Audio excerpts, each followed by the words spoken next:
Hello everyone, I hope you all are doing well.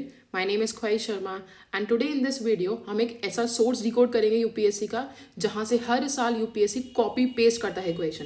Bye copy paste I mean it, ना sentence change करता है ना words, right. So this video is going to save your attempt and it is going to save your years. Why? Because अकेले 2025 में 24 marks का question copy paste from this source थे. एक बार इसको देखते हैं, इसको एनालाइज करते हैं. So let's not waste our time and let's start. First question देखो, राजा राम मोहन रॉय, दो सेंटेंसेस दे रखे हैं, exact copy paste from this source. ठीक है. Traditional philosophical system, again rational scientific approach and all man and women, बिल्कुल कॉपी पेस्ट. आगे चलते हैं. See this, Chandragupta two, Faxian Chinese pilgrim traveller and Chandragupta two. This is the most important question. काफी लोगों को ये आता नहीं था, बट अगेन बहुत ही बेसिक सोर्स में से है. राजुका युक्त डिस्ट्रिक्ट लेवल एडमिनिस्ट्रेशन. देखो, राजुका युक्त डिस्ट्रिक्ट लेवल एडमिनिस्ट्रेशन. आगे चलते हैं. सी, 3 सेंटेंसेस हैं to prove continental drift and exact 3 points. मतलब क्रोनोलॉजी भी चेंज नहीं करी, कॉपी पेस्ट उठ करके डायरेक्ट क्वेश्चन बना दिया. आई होप अब तक तो आप समझ ही गए होंगे सोर्स क्या है. And if you are still wondering, it is NCERT. ठीक है, कोई शॉक होने वाली बात नहीं है. द थिंग इज कि हम कैपिटलिज्म में इतना ऑक्यूपाई हो गए हैं ना, हम इतना लाखों स्पेंड करें on coachings and everything, and we don't realise कि क्वेश्चन एनसीईआरटी में से आ रहा है. UPSC want you to clear exam. UPSC एक ऐसे सोर्स में से क्वेश्चन बनाएगा जो रिलायबल है, जहां से कॉपी पेस्ट कर दो तो कोई आप पे आगे क्वेश्चन मार्क नहीं उठा सकता, राइट. यूपीएससी कभी किसी कोचिंग के मटेरियल से क्वेश्चन नहीं बनाता है. तो चलो उसको डिकोड करते हैं. See, there is a question about dust particles. ठीक है, कि डस्ट पार्टिकल जो है वो मोर है subtropical and temperate area में. देखो यहीं पे लिख रखा है higher concentration subtropical and temperate area, right. Second sentence दे रखा है subtropical and temperate area have less dry wind in comparison to due to dry wind in comparison to equatorial and polar region. आगे चलते हैं. See, self respect movement exact copy paste. ठीक है, ये देखो महेंद्र वर्मन 1 का विचित्र चित्त गुणबार मट्ट विलासा, exact copy paste. Then dancing girl Mohenjodaro bronze, exact copy paste, right.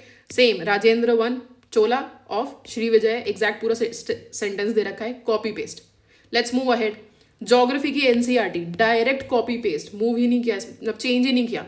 एक जरूर इसमें छोटा सा चेंज किया, वो बहुत ध्यान से देखना. इसमें ना नॉर्थ एंड साउथ दे रखा है, इन्होंने नॉर्थ एंड साउथ को pole word and equator word से चेंज कर दिया है. South will be equator word क्योंकि नॉर्दर्न हेमिस्फीयर में बात हो रही है, and pole will be north word. तो यहाँ पे थोड़ा एनालिसिस की जरूरत है, but again it is a copy paste question. हर साल इस अकेली पतली सी एनसीईआरटी में से 5-6 क्वेश्चन तो डायरेक्ट ही आते हैं. आगे चलते हैं. Terrestrial radiation, exact copy paste question, right. See this is the most important one. ये बहुत सारे बच्चों को पता ही नहीं था. एनसीईआरटी के छोटे से बॉक्स पे दे रखा है, एंड आई एम श्योर किसी ने इस पर नजर भी नहीं डाली होगी, राइट. गंधर्व महाविद्यालय लाहौर, पंडित पीवी पुरस्कार, विष्णु दिगंबर पुरस्कार.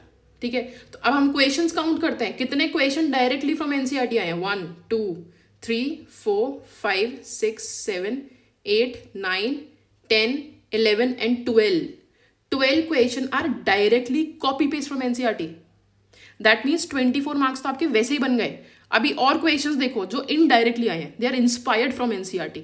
ठीक है, हालांकि आरघट्टा वाला जो क्वेश्चन है आप प्रीवियस क्वेश्चन से भी कर सकते हो, बट इंस्पिरेशन इज एनसीईआरटी. ठीक है, ये देखो पपाया का क्वेश्चन है, पपाया इंस्पायर्ड फ्रॉम एनसीईआरटी. ठीक है, सारे क्वेश्चन सॉल्व नहीं हो रहे इसमें, but again inspired from NCERT. Then time zone पूरा का पूरा एनसीईआरटी, राइट. अगेन ये रिवर्स बता रखी है ऑफ महाजनपद, ये मैप है. थोड़ा भी अगर एलिमिनेशन लगाओ, थोड़ा भी कॉमन सेंस या हम अपने रिवर्स को इसमें अप्लाई कर पाए तो क्वेश्चन सॉल्वेबल है. So what I am trying to say, NCERT एक ऐसा सोर्स है जो मोस्ट रिलायबल है येट मोस्ट इग्नोर्ड है. यूपीएससी नहीं चाहता कि जिन लोगों ने लाखों की कोचिंग करी उनका एग्जाम क्लियर हो. उनके लिए एवरीवन इज इक्वल. कि गांव में बैठा हुआ कोई बच्चा है जो एनसीईआरटी अफोर्ड कर सकता है, उसके भी उतने ही इक्वल चांसेस हो. प्लस एग्जामिनर को पता है कि उस क्वेश्चन बनाएगा और अगर क्वेश्चन गलत बन गया तो उस पर ही क्वेश्चन मार्क आना है, राइट. तो वो जानबूझ के ऐसे ही सोर्सेज से क्वेश्चन बनाएगा ना जो रिलायबल हो, जैसे कि एनसीईआरटी, राइट. तो आई होप आपको अभी समझ में आया होगा एनसीईआरटी की इंपॉर्टेंस क्या है. बिना एनसीईआरटी के आप ये क्लियर नहीं कर सकते एग्जाम, भले कितनी भी ट्रिक्स लगा लो, कितने भी आप करंट अफेयर पढ़ लो. देखो अब क्वेश्चन आता है कि हमें एनसीईआरटी करनी कैसे है. क्या हमें सारी एनसीईआरटी करनी है from 6 to 12 of all the subjects? नहीं, ऐसा बिल्कुल भी नहीं है. I tell you one thing, हमने अभी देखा कि 12 क्वेश्चंस डायरेक्ट हमारे 2025 में आए फ्रॉम एनसीईआरटी, राइट। इन 12 में से 10 questions were only from 2 NCERTs and बाकी के 2 क्वेश्चन अलग अलग एनसीईआरटी में से थे, अलग अलग एनसीईआरटी में से थे। व्हाट डज दिस मीन कि कुछ एनसीईआरटीज का आरओआई मैक्सिमम है, आरओआई मतलब रिटर्न ऑन इन्वेस्टमेंट सबसे ज्यादा है। कुछ एनसीईआरटीज ऐसी होती है जिसमें से ऑल्टरनेट ईयर्स पे क्वेश्चन आते हैं। जैसे अगर आप ज्योग्राफी में देखो तो फिजिकल ज्योग्राफी में हर साल 7 से 8 क्वेश्चन डायरेक्ट कॉपी पेस्ट होकर के आता है, ठीक है। वहीं पे अगर हम ज्योग्राफी में इंडियन ज्योग्राफी, ह्यूमन ज्योग्राफी या फिर इकोनॉमिक ज्योग्राफी की बात करें, वहां से ऑल्टरनेट ईयर में एक एक दो क्वेश्चन हमको देखने को मिलते हैं। Same come with history. History में भी क्या होता है, देखो ओल्ड एनसीईआरटी से तो क्वेश्चन आता ही आता है। न्यू एनसीईआरटी में जैसे मैप एंड ऑल हो गया, ऑल्टरनेट ईयर पे हमें क्वेश्चन देखने को मिलता है, राइट। अब पॉलिटी की देखो तो पॉलिटी में से तो यूजुअली नहीं आते क्वेश्चंस, ठीक है। तो हर सब्जेक्ट की एनसीईआरटी इंपॉर्टेंट नहीं है, हर ईयर की एनसीईआरटी भी इंपॉर्टेंट नहीं है, मतलब 6 to 12 सारी एनसीईआरटीज भी नहीं करनी, राइट। बेस्ट स्ट्रैटेजी क्या होनी चाहिए एनसीईआरटी करने की, दैट इज सबसे पहले आप दी मोस्ट इंपॉर्टेंट एनसीईआरटीज को करो और उसके बाद आप जाओ उल्टा, जो लेस इंपॉर्टेंट एनसीईआरटीज है उनको कवर करो, राइट। अब देखो अगेन एनसीईआरटी करना is a time taking process, it's a time taking procedure. Leave it for study smart ISPCS. हम आपको पूरी एनसीईआरटी रटवा देंगे, गोल के पिला देंगे, नोट्स प्रोवाइड कर देंगे and everything. But let's imagine अगर आपको खुद करना है, अगर आप खुद पढ़ना चाहते हो, तो उसके लिए सिंपल सा ये है, आप जितनी भी पढ़ाई करते हो ना स्टैटिक पोर्शन की, उसमें से 30% टाइम आप एनसीईआरटी को दिया करो, ठीक है।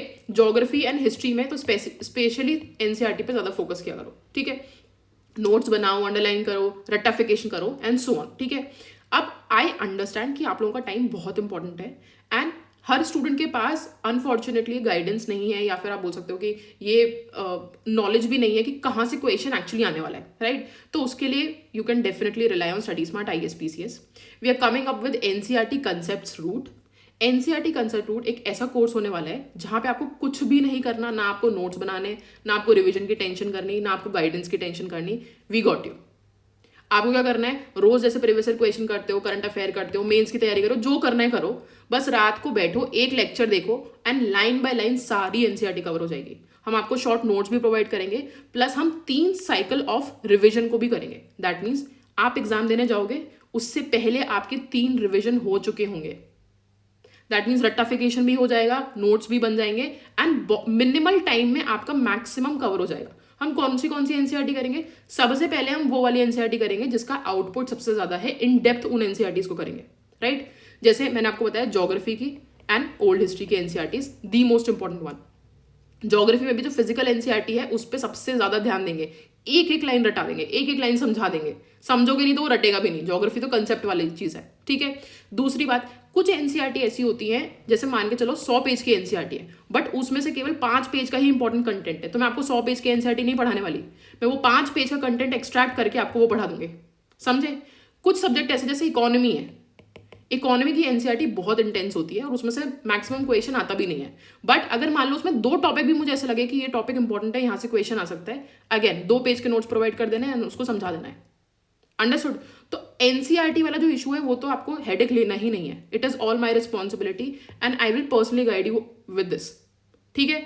एक एक फैक्ट रट जाएगा, रिविजन हो जाएगा, शॉर्ट नोट्स बन जाएंगे, you need not to worry about anything, it just 1 rupees and I hope इस मतलब this will be the best investment of your life, to be honest, क्योंकि यहाँ से आरओआई मैक्सिमम है।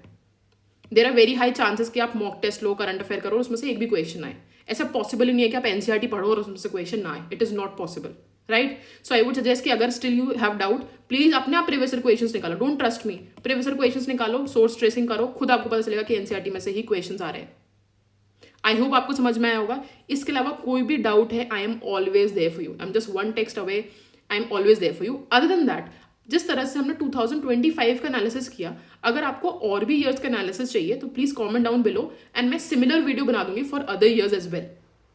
ओके, सो आई होप आपको समझ में आया होगा। देखो कोर्स लेना है या नहीं लेना है वो आपका डिस्क्रिप्शन है, but remember you can not avoid NCERT at any cost, NCERT is important, ठीक है। तो आई होप आपको समझ में आया होगा। Again all the very very best, we are going to begin our course soon, see you there, all the best and take care.